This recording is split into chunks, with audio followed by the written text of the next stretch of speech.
one of the looming issues that still need to be addressed.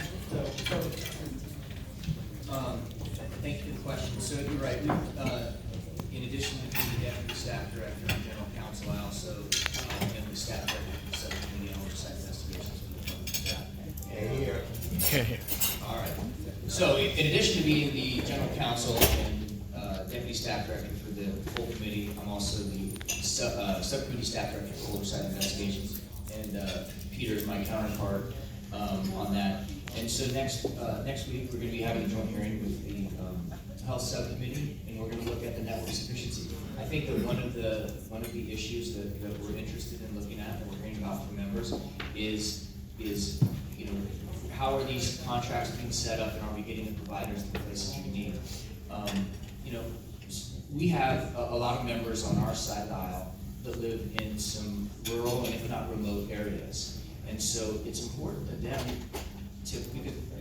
so one of the individuals on our committee, General Bergman, is a retired 3-star Marine General, lives up in the Upper Peninsula of Michigan. And I don't know how many people have been up there, but it's a fairly remote area. So they have a hospital there, but to get from the UP down to some of the other areas, you travel 6+ hours. So ensuring that we have enough network sufficiency that we can meet the needs of veterans. I think that's one of the issues, one of the biggest issues for us is, as my colleague David mentioned, the needs of today's veterans are evolving. I too go to the DC VA Medical Center, and sometimes it can be difficult. I've got 2 kids at home. I've got a 3-year-old and a 6-year-old.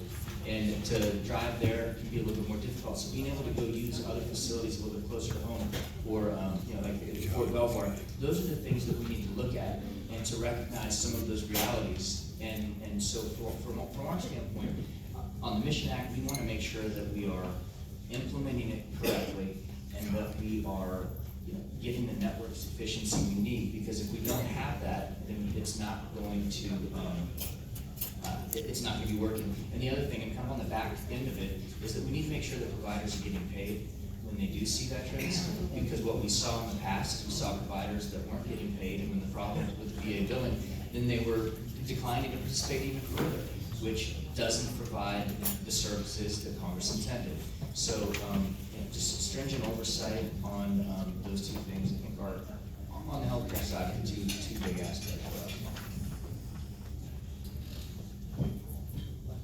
As Chris mentioned, we're both involved with the oversight aspects of the committee. Really, that means making sure that when there's a policy and program or existing policies and programs, that they work as they're supposed to. That's a lot of work throughout the entire VA world. What I would say about the community care world is that nothing is as easy as we tend to think at first. And this is a good example of that. Establishing community care has been a long-term set of ideas, and there's a lot to look at to make sure that it works at least as intended. I think people can disagree about whether we should see an increase in community care versus remaining in the VA hospitals. Chairman Connor would say very strongly that he believes that the VA care is the best in the world. We should do everything we can to make sure that those resources are adequate.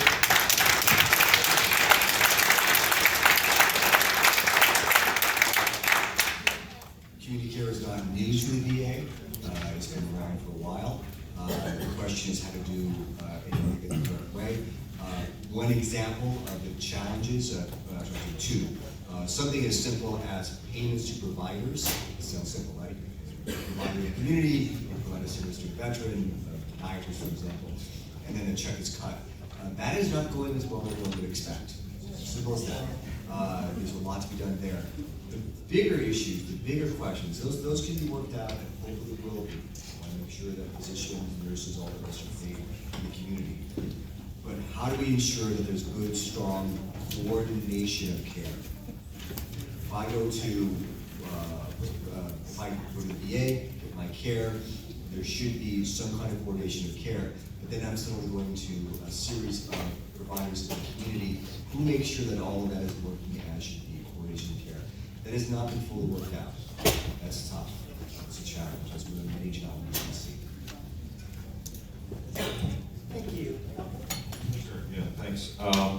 guess going off of some of the items we covered at our hearing this week for Senator Tester, I think with the setup of the community care networks, one of the things we're looking at is VA is held to a very high standard, both through Congress, the media, Inspector General, the GAO, and most importantly by veterans.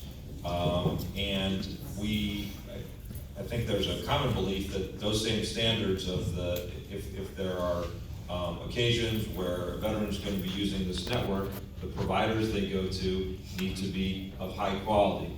That they meet the same standards that VA is expected to meet, and access customer service, so that we don't want to just say, oh, well, the VA is busy today, so we'll send you somewhere, but we're not exactly sure where we're sending you. So that's very important. The Mission Act has other components that are focused on recruitment and retention of VA staff, of loan repayments, and other incentives to help make VA an employer of choice, making the staff competitively paid, improving training. That's of course very important to all of us and to everybody in this room.